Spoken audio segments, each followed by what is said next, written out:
আমন্ত্রণ জানাচ্ছি প্রিয় দর্শক, মানচিত্রের নিয়মিত আয়োজন কথোপকথনে। আজকে আমাদের 12 জন উপদেষ্টা, তাদের মধ্যে 8 জনের পরিবার 5 এবং 6 তারিখ দেশ ত্যাগ করেছেন। মানে বউ বাচ্চা যারা যারা পরিবারের মা বাবা যা যা ছিল সব নিয়ে দেশ ত্যাগ করেছেন 8 জনের পরিবার। পুলিশের আইজিপি তিনি লাল পাসপোর্ট জমা দিয়ে দিয়েছেন এবং তিনি এটা বলে দিয়েছেন যে 13-14 তারিখে উনি বিদেশ যাবেন এবং তার জন্য তিনি রেজিগনেশন দিয়ে দেবেন ওই 13-14 আগেই, অর্থাৎ 12 তারিখকে ঘিরে সব এই সমস্ত কিছু হচ্ছে সব। এবারে আসি আপনার 9 জন উপদেষ্টা, তাগতওয়ার ভারী ভারী উপদেষ্টা, যারা সব মানে শুরুর দিকে আগস্ট মাস থেকে তারা যখন এবার ভাষণ দিতেন, মানে জাতির উদ্দেশ্যে বঙ্গবন্ধু যেরকম ভাষণ দিয়েছিলেন তাকে ছাপিয়ে গিয়েছে সেই ভাষণ, সে তারা যে ভাষণটা দিতেন।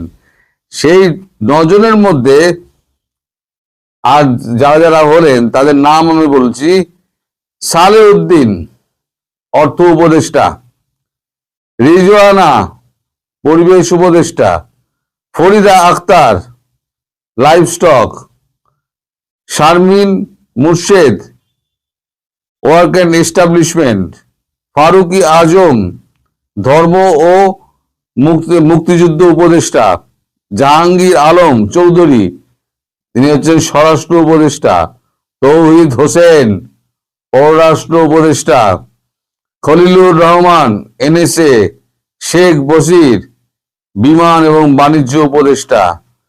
এরা বলে দিয়েছেন আমরা এই 12 তারিখের পর আর উপদেষ্টা পদে থাকবো না। সে 12 তারিখ যাই হোক না কেন, যে পরিস্থিতির সৃষ্টি হোক, আমরা এই উপদেষ্টা পদে আর থাকবো না।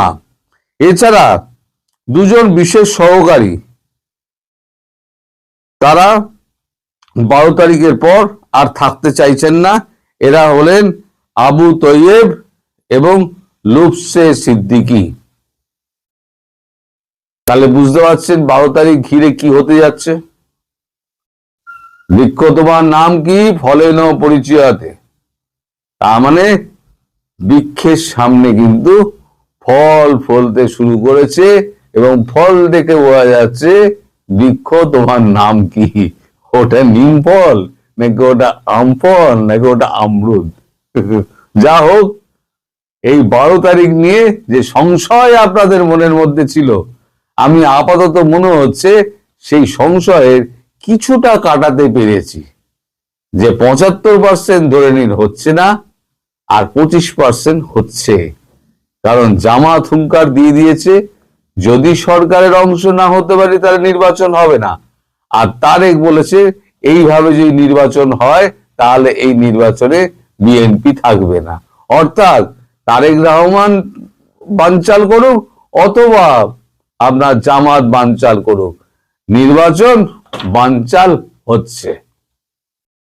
হলো, এটা আবার অ্যাডভান্স বলে দিলাম, নির্বাচন বানচাল হচ্ছে। সুতরাং আমাদের ওই ডক্টর ইউনূসের একটা ওই যে ঐতিহাসিক একটা পৃথিবী তাকিয়ে থাকবে দেখবে এমন একটা নির্বাচন করার একটা মনোবাসনা ছিল না, সেই মনোবাসনায় জল ঢালা বলল।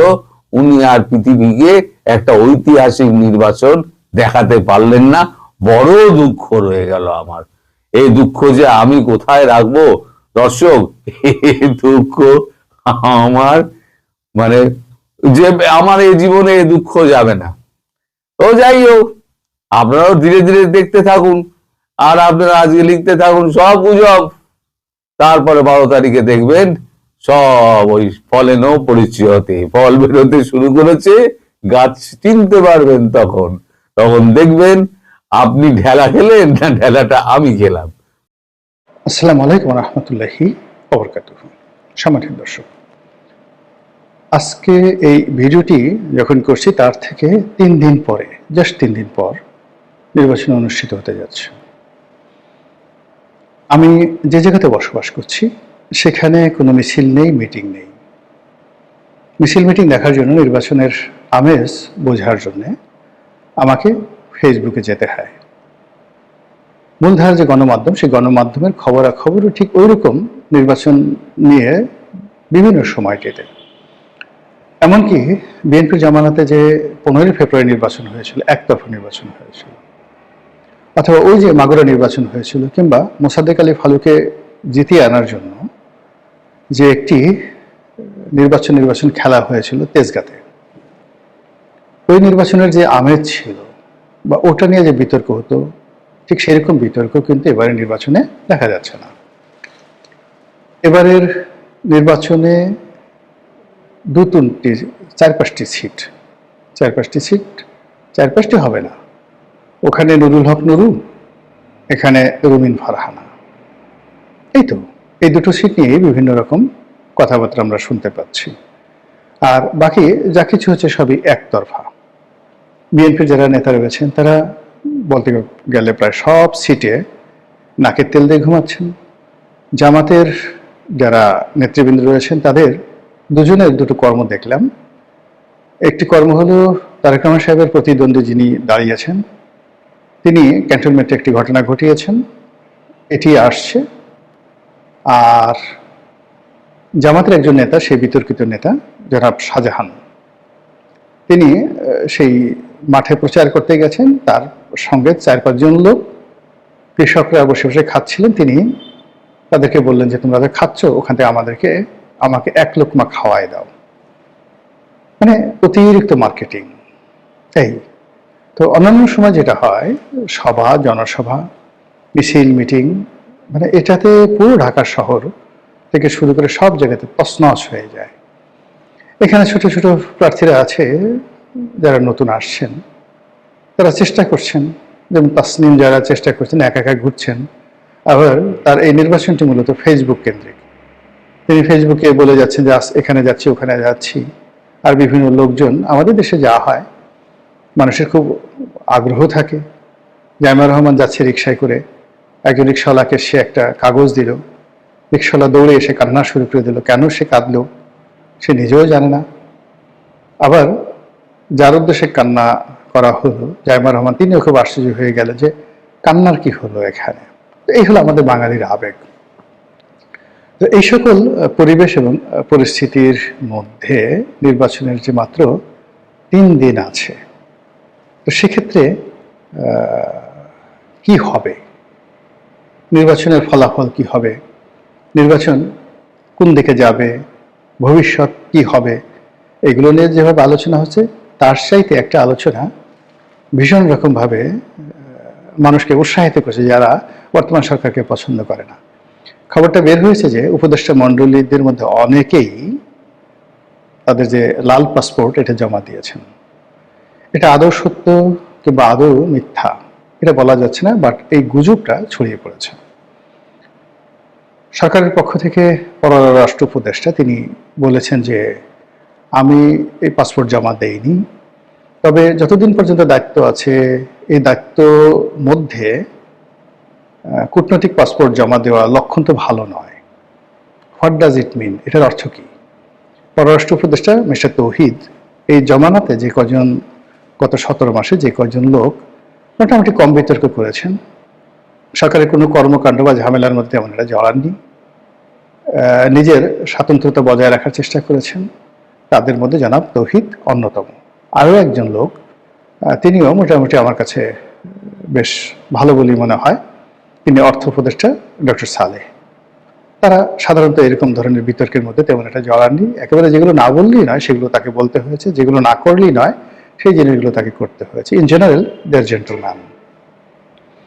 বাকি যারা আছেন তাদের মোরালে সবার মধ্যেই আতঙ্ক লক্ষ্য করা গেছে, সবার মধ্যে বিরক্তি, সবার মধ্যে ভয়, এবং তাদেরকে নিয়ে যদি আপনি যে কোনো বিতর্ক করেন, সেটা অপবাদ হোক, যা কিছু হোক, লোকজন বিশ্বাস করবে। যদি বলেন ওরা পালিয়ে যেতে চায়, বিশ্বাস করবে। যদি বলেন ওরা দুর্নীতি করেছে, বিশ্বাস করবে। যদি বলেন যে ওরা খারাপ ব্যবহার করেছে, বিশ্বাস করবে। মানে এনিথিং ব্যাড, এনিথিং অর্স্ট, এনি দুর্নাম, এনি বদনাম, সবকিছুই এই উপদেষ্টাদের সঙ্গে, বিশেষ সহকারীদের সঙ্গে, ওনার ঘনিষ্ঠজনের সঙ্গে, বা এই সময়টিতে কিছু আমলা কামলা হঠাৎ করে খুব শক্তিশালী হয়ে পড়েছেন, তাদের বিরুদ্ধে আপনি যাই বলেন লোকজন বিশ্বাস করবে। আসলে ঘটনাটা কি? সত্যিকার অর্থে কি উপদেষ্টারা তাদের যে রঙিন পাসপোর্ট, মানে লাল পাসপোর্ট, এটি জমা দিয়েছেন ডিপ্লোম্যাটিক পাসপোর্ট? এই প্রসঙ্গ আলাপ আলোচনা না করে মূলত যেটি আলোচনা করব সেটি হলো যে বর্তমান সরকারের সঙ্গে যারা আছেন ঘনিষ্ঠ, তাদের জনপ্রিয়তা এমন পর্যায়ে চলে গেছে, একেবারে নিম্নগামী। এখান থেকে আসলে তাদেরকে কেউ আশ্রয় দিতে পারবে না। তাদের জন্য এই সমাজ, এই সংসার নিরাপদ নয়। এমনকি ধরুন জাতীয় পার্টির জিএম কাদের বা জাতীয় পার্টির যারা নেতৃবৃন্দ, তারা তো বুক ফুলিয়ে হেঁটে বেড়াচ্ছে। আমি দেখলাম যে মিস্টার বশির রহমান রাঙা, তিনি রংপুরে ঘুরে বেড়াচ্ছেন, বুক ফুলিয়ে কথা বলছেন এবং বলছেন যে হ্যাঁ, এটা তো সত্য কথা, আমরা তো দোষর ছিলাম, আমি তো শেখ হাসিনার মন্ত্রী ছিলাম, এটা আমি অস্বীকার করতে পারবো না, যা হবার তাই হবে, যদি জনগণ বিচার করে করবে, যদি জেলে যাওয়া লাগে যাব, যদি আমাকে ভোট দেয় দেবে, না হলে দেবে না। এইরকম স্বরলোক্তি বা এরকম বুক চিতিয়ে কথা বলার ক্ষমতা আসলে এই মুহূর্তে বিএনপি, আওয়ামী লীগ, জামাত কারোর নেই, যেটা জাতীয় পার্টি দেখাচ্ছে। আমি জাতীয় পার্টির জিএম কাদেরকে বেশ কয়েকদিন সমালোচনা করেছি, আমার বিরক্তি ছিল এই ভদ্রলোকের প্রতি বিভিন্ন কারণে। কিন্তু এই গত 17 মাসে দেখলাম যে বাংলাদেশে যদি নেতা হওয়ার যোগ্যতা কারো থাকে বিরূপ পরিস্থিতিতে, সেই যোগ্যতা জনাব জিএম কাদেরের আছে, সেই যোগ্যতা জনাব শামীম হায়দার পাটোয়ারি, তার সেক্রেটারি আছে। অফিস পুড়িয়ে দেওয়া হচ্ছে, মব করা হচ্ছে, তারা অফিস ছাড়েনি, পুলিশ এসে তাদেরকে অফিস থেকে তাদেরকে সরিয়ে নেওয়া হয়েছে, তারা কিন্তু পালাননি। আবার যেই দিন অফিস পুড়িয়ে দিয়েছে তার পরের দিন সে পুরানো অফিসেই তারা আবার চেয়ার টেবিল বসিয়ে তারা অফিস করেছেন। জিএম কাদের বয়স্ক মানুষ, তার বয়স প্রায় 80 বছর, দেখতে কিন্তু ওরকম মনে হলো তার বয়স 80 বছর। তো এই এরশাদের মৃত্যুর আগ পর্যন্ত তার অনেক একটা সুনাম ছিল, তার সততা নিয়ে, ভদ্রতা দিয়ে, নম্রতা নিয়ে, তার ডিসেন্সি নিয়ে মানুষ ইতিবাচক কথাবার্তা বলতেন এবং আমার সঙ্গে তার খুবই ভালো সম্পর্ক ছিল। তো এরশাদের মৃত্যুর পর যে লাস্ট 2024 সনে নির্বাচন হলো, ওই সময়টা থেকে তার বদনাম হতে থাকে যে তিনি সরকারের কাছ থেকে টাকা নিয়েছেন, মানে শেখ হাসিনার কাছ থেকে টাকা নিয়েছেন, সেই টাকা কর্মীদেরকে দেননি, মনোনয়ন বাণিজ্য করেছেন, দলের বাঘা বাঘা নেতাদেরকে বাদ দিয়ে নিজের নিকটজনদেরকে নমিনেশন দিয়েছেন। এরপরে তার স্ত্রী শরীফা কাদের, তাকে দলের বড় পদ দেওয়া থেকে শুরু করে পার্লামেন্টে নেওয়া, এই ব্যাপারে তিনি যে কর্মকাণ্ড করেছেন, এগুলো নিয়ে প্রচন্ড সমালোচনা হচ্ছিল এবং সবচেয়ে বেশি সমালোচনা হচ্ছিল যে ভারতের কথা মতো তিনি আওয়ামী লীগের সহযোগী হয়েছিলেন, অথচ ওই সময়টাতে সবার দাবি ছিল তিনি নির্বাচন বয়কট করবেন। তো সেই কারণে আমিও তার প্রতি বিরক্ত ছিলাম, তাকে নিয়ে অনেক কথাবার্তা বলেছি, কিন্তু ভদ্রলোক কখনোই সেটার প্রতিক্রিয়া দেখাননি। এই জন্য আমি কৃতজ্ঞ। তিনি ওই সময়টাতে কি বিপদের মধ্যে ছিলেন সেটা তিনি এখন বলার চেষ্টা করছেন যে আমি তো, আমার হাত পা বাঁধা ছিল। আমার ভাই এরশাদ সাহেব সে 2014 সালের নির্বাচনে অংশগ্রহণ করতে চাননি, তিনি আত্মহত্যা করতে চেয়েছিলেন, কোনো মানুষ তো তাকে রক্ষা করতে আসেনি। তাকে ডিজিএফআই লোকজন চিৎপটাং করে ধরে নিয়ে তাকে শুয়ে রেখেছে সেই সিএমএসে, এবং সেখানে বসে তার কিচ্ছু করার ছিল না, টু শব্দ করলে তাকে মেরে ফেলা হতো। সেখানে সুজাতা সিং এসে তাকে যে হুকুম দিয়ে গেছে, সেই হুকুমের বাইরে জাতীয় পার্টির যাওয়ার কোনো স্বার্থ ছিল না। তো আমি কি করব এখানে? আবার যখন আমার ভাই মারা গেল, সেখানে আমার ভাবিকে আমার বিরুদ্ধে দাঁড় করিয়ে দিল।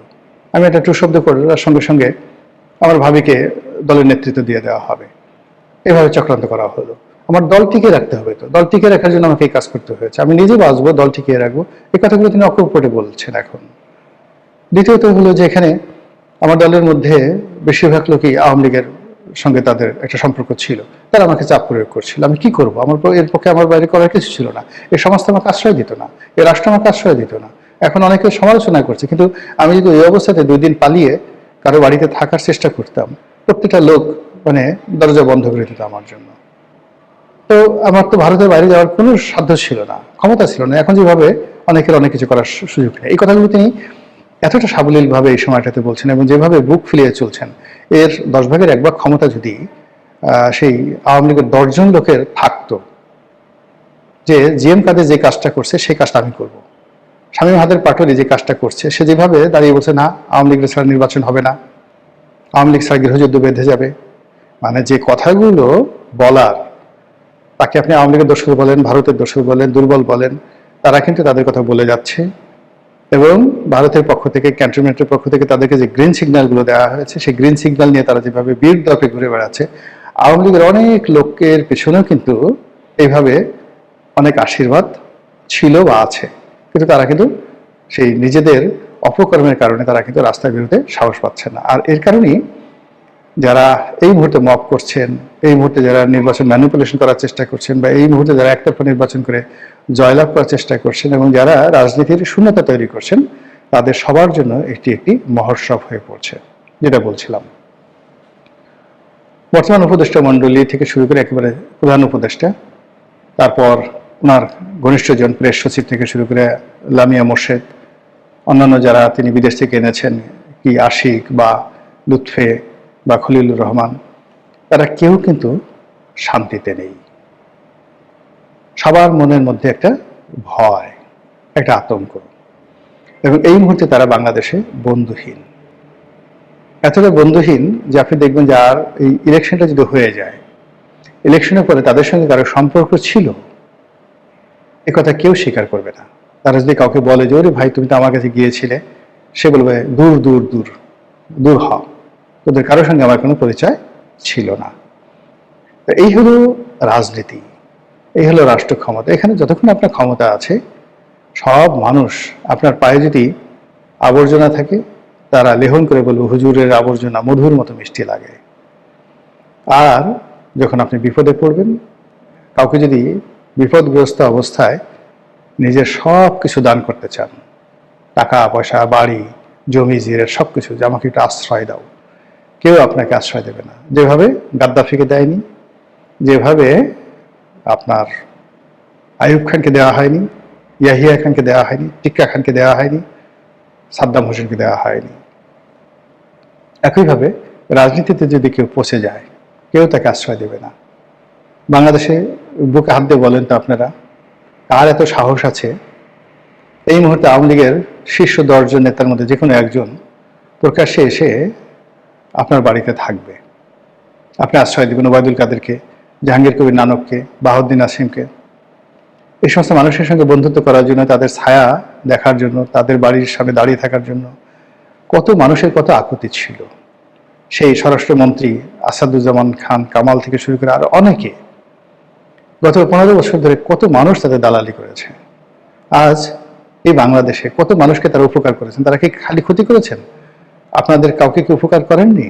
এখন একজন বলেন তো যে আমার এই টাকা সম্পত্তি, বাড়ি গাড়ি, টাকা পয়সা সব তো ওবায়দুল কাদেরের জন্য, সব তো নানক সাহেবের জন্য, সব তো বাহাউদ্দিন আসিমের জন্য। সে দয়া না করলে তো আমরা এই কাজটা পেতাম না।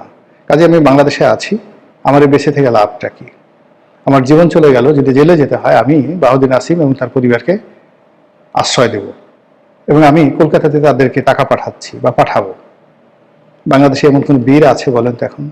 এমন কোন হিরো আছে এই কথা বলতে পারে? নেই, নো ওয়ান। তো কাজেই 15 বছরের একটা কর্তৃত্ববাদী শাসন, প্রায় 75 বছরের একটি অবিচ্ছেদ্য রাজনৈতিক ইতিহাস, এখনো ব্যবসা বাণিজ্য, শিল্প, কলকারখানা, রাজনীতি, অর্থনীতি, নগদ টাকা থেকে শুরু করে দেশি বিদেশি যে প্রভাব প্রতিপত্তি, আওয়ামী লীগের কাছে কোনো রাজনৈতিক দল এখন দাঁড়াতেও পারবে না। বিএনপি হয়তো বাতাস চলছে, জোয়ার চলছে, সে জোয়ারে তারা যাকে বলা হয় পাল তুলে দিয়েছে। জামাতের একই অবস্থা। কিন্তু সত্যিকার অর্থে যদি এখনো ইতিবাচক নেতিবাচক যে কোনো বিষয়ে আপনি সূচক তৈরি করেন, আওয়ামী লীগের ধারে কাছে কোনো দল নেই, কোনো ব্যক্তি নেই। শেখ হাসিনা জয়, এখনো তাদের যে দাপট সারা দুনিয়াতে, এটা সমপর্যায়ের দাপট কারোর নেই।